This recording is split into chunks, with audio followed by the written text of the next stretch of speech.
अगर आपके पास एक स्मार्टफ़ोन है तो आपने कभी ना कभी गूगल असिस्टेंट या तो सीरी के साथ बातचीत ज़रूर किया होगा। अगर आप एक इंटरनेट में एक्टिव यूज़र हो तो आपने कभी ना कभी चैटबॉट के साथ कन्वर्जेशन या फिर बातचीत ज़रूर किया होगा। और ये जो कन्वर्जेशन रोबोट है या फिर इन्हें कन्वर्जेशन एआई कहना ज़्यादा अच्छा होगा। इनका मार्केट काफ़ी ज़्यादा तेज़ी से आगे बढ़ते जा रहा है। स्पेशली कोविड आने के बाद ये देखा गया है कि इंटरनेट काफ़ी ज़्यादा बूस्ट हुआ और रिपोर्ट का ये दावा है कि 2025 तक इन कन्वर्सेशन एआई का जो मार्केट है वो 1.25 बिलियन डॉलर का हो जाएगा। चाहे आप इनको वेदर के बारे में पूछो, चाहे आप इनको होटल या रेस्टोरेंट में सीट अवेलेबल है या नहीं, इनके बारे में आप इनको पूछो, ये कन्वर्सेशन एआई आपको सब कुछ बता देता है। और आजकल लोग इन कन्वर्सेशन एआई के साथ कुछ ज़्यादा ही बातचीत करते हैं।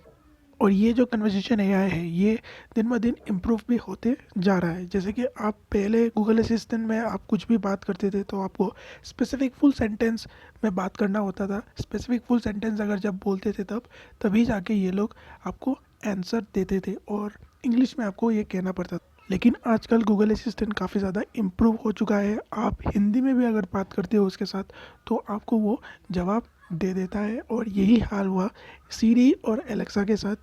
ये लोग भी काफ़ी ज़्यादा इम्प्रूव होते जा रहे हैं। और एक रिपोर्ट का ये दावा है कि 2022 तक, यानी कि अभी 2022 चल रहा है और ये 2022 जाने तक, यानी कि 2023 से पहले तक 70% लोग ऐसे होंगे जो चैटबॉट या फिर वर्चुअल असिस्टेंट के साथ बातचीत करेंगे। और ये आपने काफ़ी बार देखा होगा, आपने खुद भी एक्सपीरियंस किया होगा। अगर आप कभी कस्टमर केयर में फ़ोन करते हो तो आपको most of the time virtual assistants या फिर चैटबॉट के साथ बातचीत करना पड़ता था।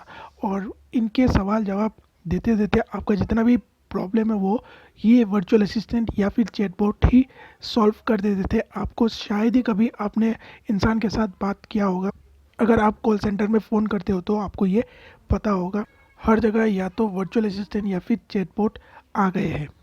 इससे हमें ये तो पता चलता है कि वर्चुअल असिस्टेंट या फिर चैटबॉट का इंडस्ट्री में काफ़ी ज़्यादा डिमांड है और होना भी चाहिए, क्योंकि ये वर्चुअल असिस्टेंट या फिर चैटबॉट रिपीटेड काम करने में एक्सपर्ट है और इनका मेंटेनेंस भी काफ़ी कम है अगर हम कंपेयर करें इंसानों से। और कॉल सेंटर्स में ऑलमोस्ट 90% ऐसे सवाल होते हैं जो रिपीटेड होते हैं। तो आप समझ ही सकते हो कि हर दिन एक ही सवाल पूछा जाता है उनसे। तो इसी के कारण वर्चुअल असिस्टेंट या फिर चैटबॉट का काफ़ी ज़्यादा इस्तेमाल होने लगा है। और ना सिर्फ कॉल सेंटर में इनको इस्तेमाल किया जाता है, आजकल तो एचआर डिपार्टमेंट, फिर मार्केटिंग और आईटी डिपार्टमेंट वाले भी इन वर्चुअल असिस्टेंट्स का इस्तेमाल करते हैं। और इन वर्चुअल असिस्टेंट का इस्तेमाल करके कंपनी लाखों रुपए अपना बचा रही है, क्योंकि अगर ये वर्चुअल असिस्टेंट को यूज़ नहीं करते तो इनको एक इंसान को हायर करना पड़ता, फिर उनको भी सैलरी देना होता है। लेकिन इन वर्चुअल असिस्टेंट या फिर चैटबॉट का इस्तेमाल करने के कारण इनका मेंटेनेंस भी काफ़ी ज़्यादा कम है। तो कंपनीज इनसे लाखों रुपया बचा भी रहे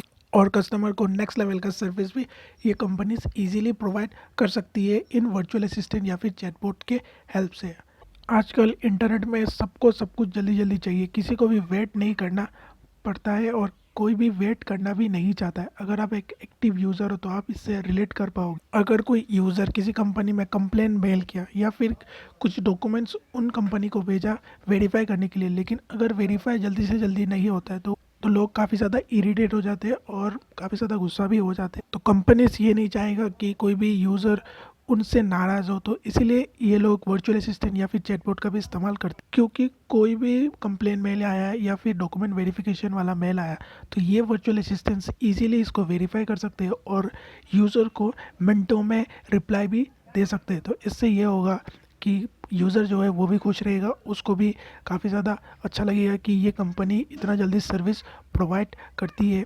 और क्योंकि वर्चुअल असिस्टेंट्स 24/7 अवेलेबल होते हैं तो ये करना काफ़ी ज़्यादा ईजी रहता है। आपने ये काफ़ी बार सुना होगा कि कई लोग किसी कंपनी के सर्विस एक्सपीरियंस के कारण वो लोग उस कंपनी के प्रोडक्ट्स को बार बार परचेज भी करते, उन कंपनीज के सर्विसेज को बार बार यूज़ भी करते हैं। तो कंपनी का यही गोल होता है कि वो अपने यूज़र का एक्सपीरियंस ज़्यादा से ज़्यादा अच्छा करे और इसी के कारण ये लोग वर्चुअल असिस्टेंट या फिर चैटबॉट का इस्तेमाल ज़्यादा से ज़्यादा कर रहे हैं। ना सिर्फ इंटरनेट पर ऑपरेट करने वाले कंपनीज इन वर्चुअल असिस्टेंट या फिर रोबोट्स का इस्तेमाल करती है, बल्कि मैन्युफैक्चरिंग इंडस्ट्री भी इनको अब इस्तेमाल करने लगी है। और आपने ये काफ़ी बार देखा भी होगा और शायद सुना भी होगा कि काफ़ी रेस्टोरेंट्स ऐसे हैं इंडिया में जहाँ पे वेटर के बदले आजकल रोबोट का इस्तेमाल किया जा रहा है। और जो कंपनी इन conversation robot, AI, virtual assistant, chatbot का ज़्यादा से ज़्यादा इस्तेमाल करेगी, वही कंपनी आगे जाके इस मार्केट में टिक पाएगी। मुझे उम्मीद है कि आपको ये तो समझ में आ गया होगा कि क्यों कंपनीज अभी कन्वर्जेशन एआईज़ को इस्तेमाल कर रही है। अब मेन सवाल में आते हैं कि अगर रोबोट काम करेंगे तो इंसान क्या करेंगे। अब क्या रोबोट के साथ कंपटीशन करना पड़ेगा? इंसानों के बीच में तो कंपटीशन चल ही रहा है, तो क्या रोबोट के साथ भी कंपटीशन करना पड़ेगा? लेकिन कंपटीशन करना भी पॉसिबल नहीं है, क्योंकि रोबोट्स मल्टीपल काम करने में एक्सपर्ट है, रिपीटेड काम करने में एक्सपर्ट्स है। लेकिन इंसान रिपीटेड या मल्टीपल काम एक बार में करने में एक्सपर्ट्स नहीं है, तो कंपटीशन करना तो पॉसिबल नहीं है रोबोट के साथ। तो फ्यूचर में क्या होगा, तो अभी मैं जो आपको बताने वाला हूँ वो मेरा पर्सनल ओपिनियन है। तो पहला, अगर रोबोट्स आ जाते तो कुछ नया तरह का जॉब क्रिएट ज़रूर होगा, क्योंकि इन रोबोट्स को भी मेंटेन करना पड़ता है, इनका भी मेंटेनेंस चलता है। तो उम्मीद है कि आने वाले टाइम में नया तरह का जॉब क्रिएट तो ज़रूर होगा। क्योंकि आपने ये तो ज़रूर सुना होगा कि कंप्यूटर आने से पहले लोग ये कहते थे कि कंप्यूटर अगर आ जाता है तो लोगों का जॉब चला जाएगा, लेकिन एक्चुअल में ऐसा नहीं है। अभी आप देख सकते हो कि कंप्यूटर आने के बाद लोगों को और ज़्यादा नए नए काम मिल, लेकिन हाँ, कंप्यूटर और एआई मशीन लर्निंग में काफ़ी ज़्यादा डिफरेंस है। कंप्यूटर एक छोटा लेवल का डेवलपमेंट था, लेकिन मशीन लर्निंग और एआई ये बहुत ही बड़ा लेवल का डेवलपमेंट है। आने वाले टाइम में ये तो कंफर्म है कि लोगों का जॉब जाएगा, रोबोट्स ज़्यादा से ज़्यादा इंडस्ट्रीज़ में काम करेंगे। तो आपको उसी हिसाब से रेडी होना पड़ेगा, तभी जाके कंपनीज भी आपको हायर करेगी बड़े बड़े काम करने की। क्योंकि रोबोट चाहे कितना भी काम कर ले, लेकिन एक लेवल के ऊपर रोबोट्स काम नहीं कर पाएंगे। फ़िलहाल तो ऐसे ही दिख रहा है, इंसानों का तो ज़रूरत पड़ेगा। दूसरा, ये मुझे थोड़ा सा ज़्यादा प्रैक्टिकल लगता है, जब रोबोट्स काम करने लगेंगे इंडस्ट्रीज़ में, तब गवर्नमेंट लोगों को फ्री में सब्सिडीज़ देगी, जो लोग जॉबलेस है, जिनका जॉब रोबोट कर रहा है। क्योंकि रोबोट का मेंटेनेंस काफ़ी ज़्यादा कम, तो गवर्नमेंट इजीली जो लोग जॉबलेस है उनको सब्सिडीज़ दे सकती है। अभी भी फ़िलहाल अगर आप देखोगे तो कई स्टेट्स में गवर्नमेंट लोगों को सब्सिडीज़ देती है जो लोग जॉबलेस है। वैसे अभी तो गवर्नमेंट का ही फॉल्ट है कि वो लोग जॉब प्रोवाइड नहीं कर पा रहे, इसीलिए वो लोग सब्सिडीज़ दे रहे हैं लोगों को।